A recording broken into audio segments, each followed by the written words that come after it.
Well, good afternoon, fantastic fourth graders. Before we get started in our writing lesson today, we always ask ourselves some questions so we know what our job is for today. So think about the first question that we always ask ourselves before we jump into a lesson. What's our first question? Luis, can you let us know what our first question is? What am I learning? What am I learning? We have to know what we're learning. And so here's our learning intention for today. I'm learning to write an introductory paragraph for an opinion essay. And then finally, what's the third question that we ask ourselves before we jump into our work? How will I know I'm learning it? How will I know that I've learned it? That third question is what you look at, that success criteria is what you look at to figure out, did you learn this goal for today? But it's missing today. Our success criteria is not here today. Today, our job together, we'll be able to come up with our success criteria for this introductory paragraph together. You're going to try to figure out which one of those three paragraphs do you believe is at a level 4, which means that it exceeds our expectations. Which one do we believe it is at a level 3, which means it meets our expectations? And which one are you going to score at a level 2, meaning that the paragraph needs to be revised a little bit? If these are both fairly short, why is this one a level 2, but this one you were able to say it's a 3? Why is that? This one is a level 2 because this feels more of an informational because it never put the opinion in there if you read it. But this one has the opinion on there. She's trying to make an opinion essence, but I told her to make a hook because every sentence they have to make a hook. Oh, I love that you said that, Giancarlo. The introduction does need some kind of hook to engage the reader, right? I just told her to make a hook. Okay, I like that. It said, picture yourself on your first day of dance. Oh, can you circle that? Why do you love that? I also love that. Why do you love that sentence? It's telling information like about dance, and it's talking about that. Right, and doesn't it like make you, as the reader, you start to picture it in your brain, right? It gets you involved in that paragraph.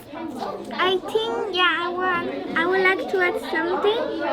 I think you say 3 because he could add more information. I agree. Me too. He could make it a better story. It's good, but he could make it better. Yeah, I agree. Because it has the hook right here, and it has the opinion right here. Oh, yeah.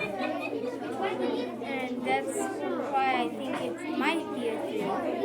I want you to repeat some of the things that you were saying with your partner, just so all of us can hear. So the reason why I said that the school dance is a 4 is because that they included the reader with the writing by asking it questions. It had more sentences and more detail with high-level words.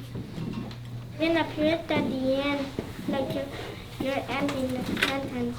All right, so number 4 had complete sentences with periods or punctuation at the end. I guess 3 has like a conclusion, I guess, and their opinion. Amy, can you tell me more about that when you said 3 has an opinion? Can you find that in the paragraph for us?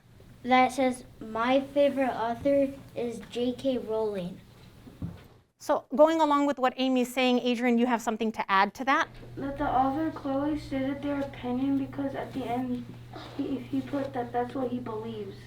I heard this class say, for how will I know that I've learned to write an introductory paragraph? So Jeremy is saying for us to write an introductory paragraph, it's our job as the writer to get the reader involved in what we're feeling and what we're thinking. Caroline said that in order for us to have a successful paragraph, we have to use complete sentences. And then Giancarlo said that our paragraph needs a hook to be able to bring our reader into our writing. Violet mentioned that our school dance paragraph is at the level of exceeds expectations because of the use of the high-level vocabulary. And then several of you said that in order for us to have a successful paragraph, we have to clearly state our opinion. So now that you have created the success criteria for your introduction, I'm going to list the success criteria here that you came up with. That way you can use it when you're writing your introduction right now, and then you'll be able to self-assess your introduction with the success criteria that we've created.